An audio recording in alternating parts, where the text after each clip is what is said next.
வணக்கம், அஸ்ஸலாமு அலைக்கும்.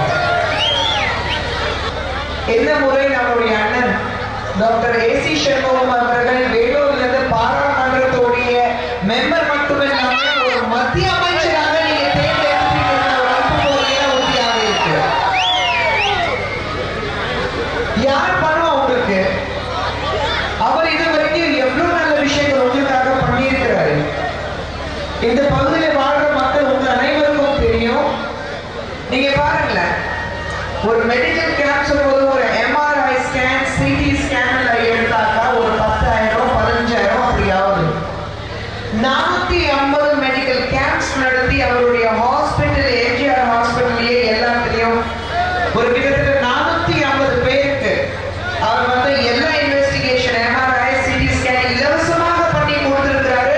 இன்னும் 700 பேஷண்ட்ஸ் கிட்டத்தட்ட அவங்க ஹாஸ்பிட்டல் இருக்காங்க. எல்லா இன்வெஸ்டிகேஷன் கொடுத்துட்டு எல்லா வகையில அவங்களுக்கு ஃப்ரீ மெடிக்கல் ஹெல்ப் எப்படி தர முடியும் அதெல்லாம் பண்ணி கொடுத்திருக்கிறாரு.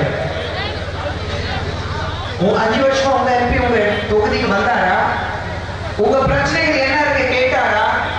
நீங்க ஜெயித்து வச்சீங்க, அனுப்பிச்சிட்டீங்க. ஆனா பாராளுமன்றத்தில் என்ன பண்ணாரு? உங்களுக்கு அந்த ஒரு வாய் கூட பேசல, ஒண்ணுமே பேசல. ஆனா பேசும்போது என்ன சொல்றாரு? பெண்கள் பார்த்துட்டு நல்ல பலபலமா நிக்கிறீங்க, நாங்க மட்டும் 1000 ரூபாய் நீங்க பேரன் நம்பி வாங்கி பூசிருக்கீங்களான்னு கேட்கிறாரு. எப்படி தாய்மார்கள் வந்து பேரன் நம்பி போட்டாக்கா நீங்க கொஞ்சம் பவுடர் பூசிட்டு அழகா இருந்தீங்கன்னா அவங்க கொடுக்குற 1000 ரூபாய் நீங்க வந்து அதை பூசிட்டு வந்திருக்கீங்க.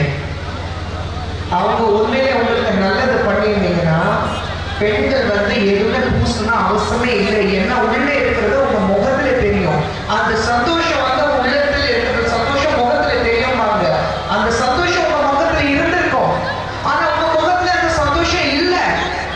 ஏன் இல்லைன்னா மாண்புமிகு முதலமைச்சர் ஸ்டாலின் அவர்கள் வந்த உடனே படிப்படியாக டாஸ்மாக் குறைக்க போற என்னோட முதல் கையெழுத்து அதுதான் இருக்கும். 3 வருடமாக அந்த கையெழுத்து போடுவார்னு நாங்க காத்துட்டு இருக்கோம். ஆனா 3 வருடமாக கையெழுத்து போடுறதுக்கு அவருக்கு நேரம் கிடைக்கல. டாஸ்மாக் அதிகமாயிட்டு இருக்கு. தாய்மார்களுடைய கவலை என்ன இருக்கு? ஐயோ இன்னைக்கு சம்பளம் வரப்போகுது,